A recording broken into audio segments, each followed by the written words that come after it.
বিসমিল্লাহ। নাহিদা নামের 15-16 বছরের এক মেয়ে, খুবই দিনদার।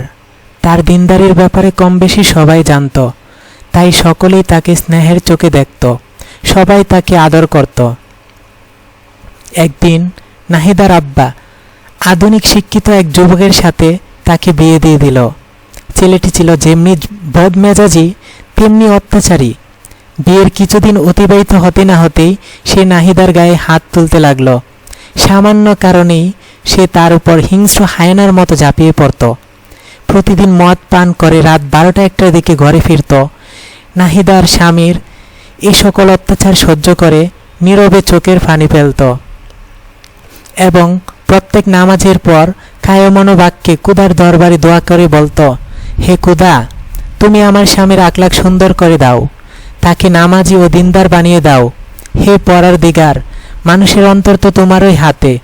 তুমি ইচ্ছা করলে যেমন পাহাড়কে পানিতে পরিবর্তন করতে পারো, তেমনি আল্লাহ বলা পথভ্রষ্ট মানুষকে সৎপথেও পরিচালিত করতে পারো। তোমার অসাধ্য কিছুই নেই খুদা। অনুগ্রহপূর্বক তুমি আমার স্বামীকে হেদায়েত দান করো, সুপথে পরিচালিত করো। এভাবে 2 বছর যাবৎ নাহিদা তার স্বামীর জন্য দোয়া করে আসছে। শুধু দোয়াই নয়, সুযোগ মতো সে স্বামীকে কোরআন হাদিসের কথাও বলে অনেক বুঝিয়েছে। তাবলিগ জামাতে গেলে মানুষের জীবন পরিবর্তন আসে, এ কথাও জানতে পেরে সে স্বামীকে জামাতে বের হওয়ার জন্য বারবার উৎসাহিত করেছে, কিন্তু কিছুতেই কোনো ফল হয়নি।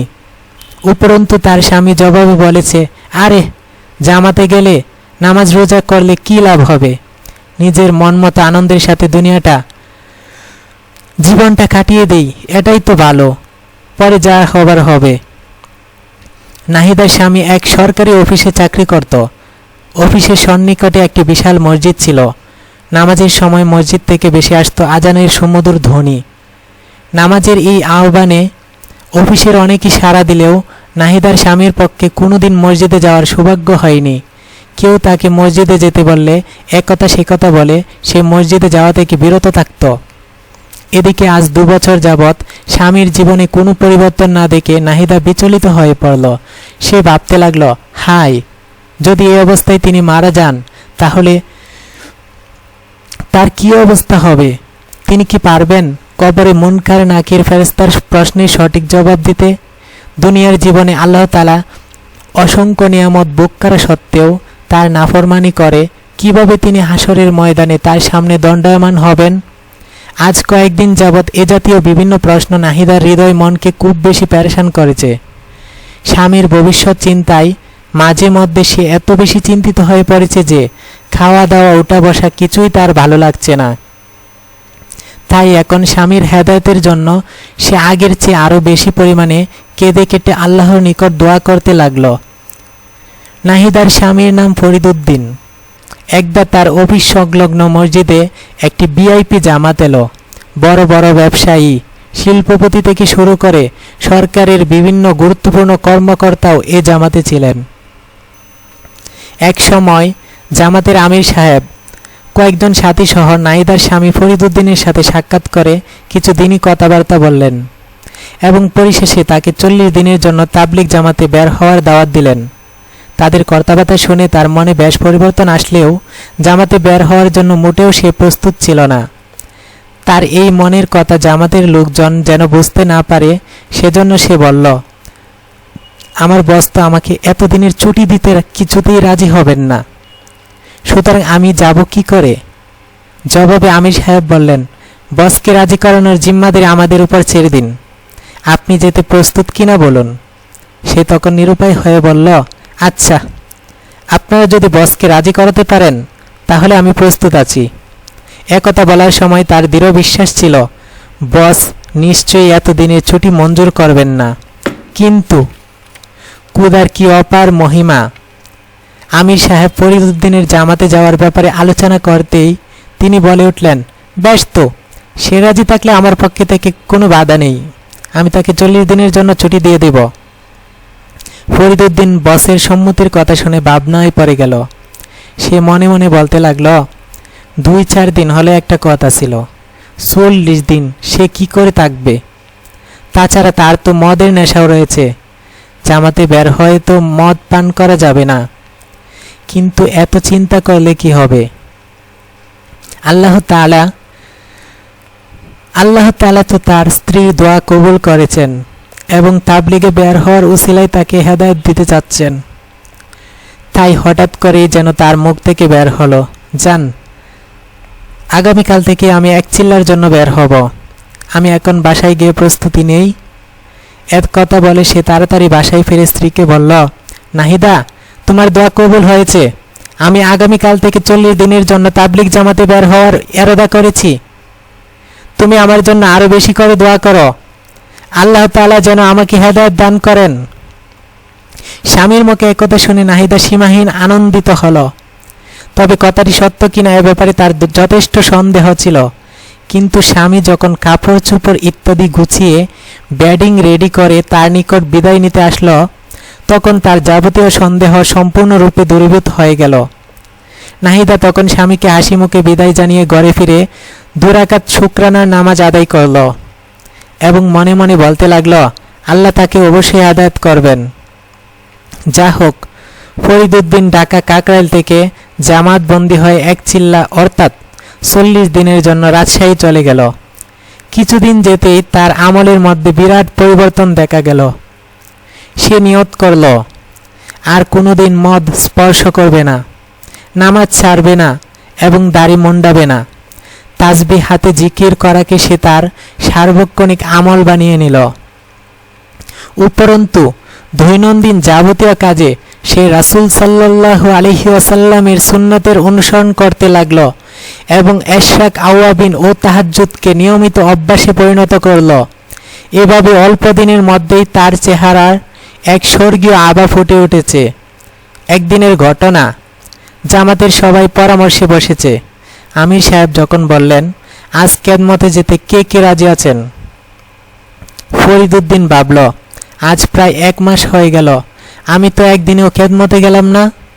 জামাতের বড় বড় অফিসাররাও তো খেদমতে গিয়ে আমাদের সবাইকে পাকশাক করে খাওয়ালেন, কিন্তু আমি তো কোনোদিনও খাওয়ালাম না।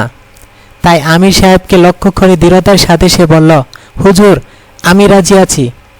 অবশ্য একথা সে পূর্বেও 2-4 দিন বলেছে। আমির সাহেব ছিলেন অত্যন্ত বুদ্ধিমান এবং বিচক্ষণ লোক। তিনি নতুন সাথী হিসেবে তিনি ফরিদউদ্দিনকে দীর্ঘ 1 মাসের মধ্যেও খেদমতে দেননি। কিন্তু আজ ফরিদউদ্দিনের অত্যাধিক আগ্রহ, খেদমতের অনেক ফজিলত এবং এটি সকলকেই শেখা দরকার ইত্যাদি চিন্তা করে তিনি একজন পুরনো সাথীর সাথে তাকে খেদমতে দিলেন। সে এই দায়িত্ব পেয়ে অত্যন্ত খুশি হল এবং খেদমতের অপর সাথীকে নিয়ে সদাইপাতি ক্রয় করে রান্নাবান্নার কাজ সমাপ্ত করল। অবশেষে নির্ধারিত সময়ে সকালকে দুপুরে খানা খাওয়ালো। আসর বাদ রাতের খাবার তৈরির জন্য তারা আবার ব্যস্ত হয়ে পড়ল। রান্নার কাজ প্রায় শেষের দিকে। মাগরিবের আজান শুরু হয়েছে। ফরিদউদ্দিন ওযু করতে চলে গেল। এমন সময় তার সাথী তরকারিতে পরিমাণ মতো লবণ দিয়ে মসজিদে গমন করল। ওযু করে ফিরে এসে ফরিদউদ্দিন ভাবল, তরকারিতে তো এখনো লবণ দেওয়া হয়নি। তাই সে আবারও লবণ দিয়ে তাড়াহুড়া করে জামাতে গিয়ে শরিক হলো। ফলে তরকারিতে এত লবণাক্ত হয়ে গেল যে মুখে দেওয়ার কোনো অবস্থা বাকি থাকল না। কিন্তু খোদার কি অসীম কুদরত, নামাজ শেষে তাদের কেউই লবণ চেখে দেখল না তরকারিতে লবণ ঠিকমতো হলো কিনা। তাবলিগ জামাতের একটি সাধারণ নিয়ম হলো কানার আগে কানার আদব বয়ান করা। আদব বর্ণনার সময় কানার আয়েব বা দোষ না ধরার জন্য গুরুত্ব সহকারে বলে দেওয়া হয়। কারণ যারা রান্না করেন কেউই চায় না যে কানা মজাদার ও সুস্বাদু না হোক। সুতরাং তাদের আন্তরিক প্রচেষ্টার পরও যদি কানা স্বাদহীন হয় অথবা লবণ কিংবা ঝালে কম বেশি হয়, তাহলে বুঝতে হবে এটা আল্লাহর পক্ষ থেকেই হয়েছে। এশার পর তালিম শেষে সকলেই খেতে বসেছে। ফরিদউদ্দিন এবং তার সাথে কানা পরিবেশন করছে। সবাই মাথা নিচু করে যে যতটা পারে খেয়ে নিচ্ছে, কারো মুখে কোনো কথা নেই। একসময় খাওয়া শেষ করে সবাই চলে গেল। এবার ফরিদউদ্দিন ও তার সাথীর খাওয়ার পালা। তারা দুজন খেতে বসেছে। ফরিদউদ্দিন 2-3টি লোকমা মুখে দিয়েই নিঃশব্দে খাতে লাগলো।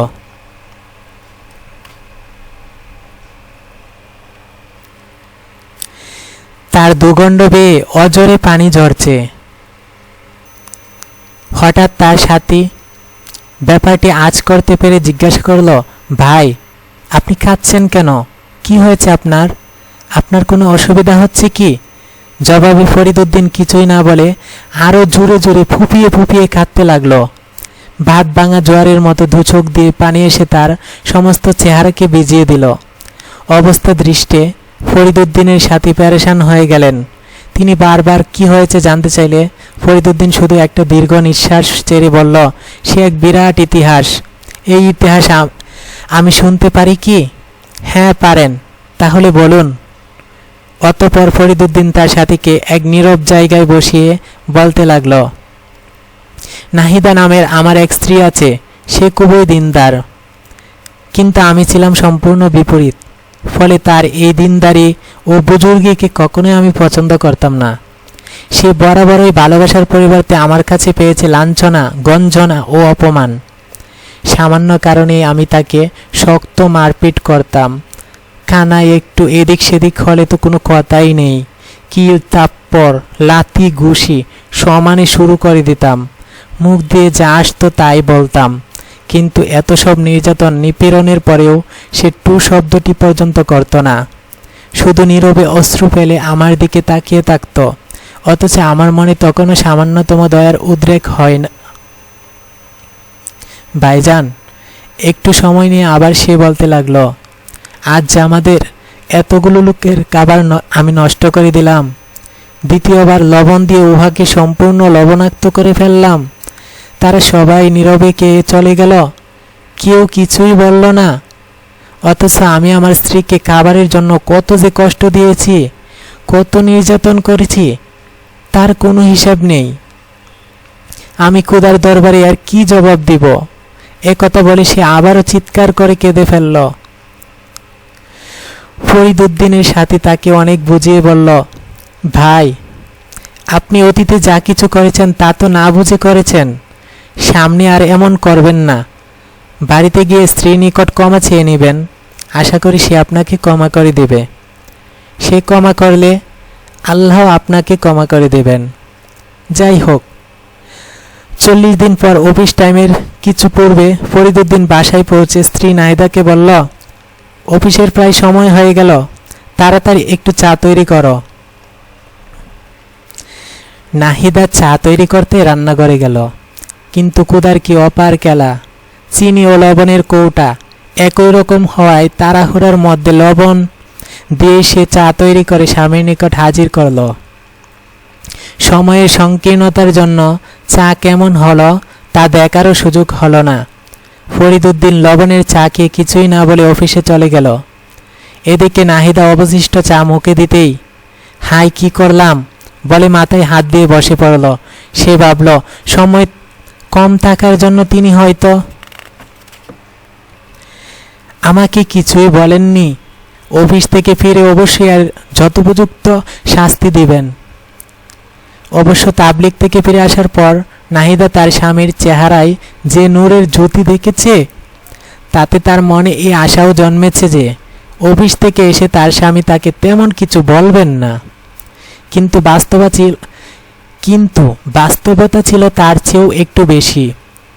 ঘরে ফিরে ফরিদুদ্দিন তার স্ত্রীকে তো এজন্য কিছুই বললই না, উপরন্তু রাতে স্ত্রীর পাশে শুয়ে ফুঁপিয়ে ফুঁপিয়ে কাঁদতে শুরু করল এবং স্ত্রীর একটি হাত ধরে বলল, নাহিদা, আমাকে ক্ষমা করে দাও, আমি তোমার উপর অনেক জুলুম করেছি।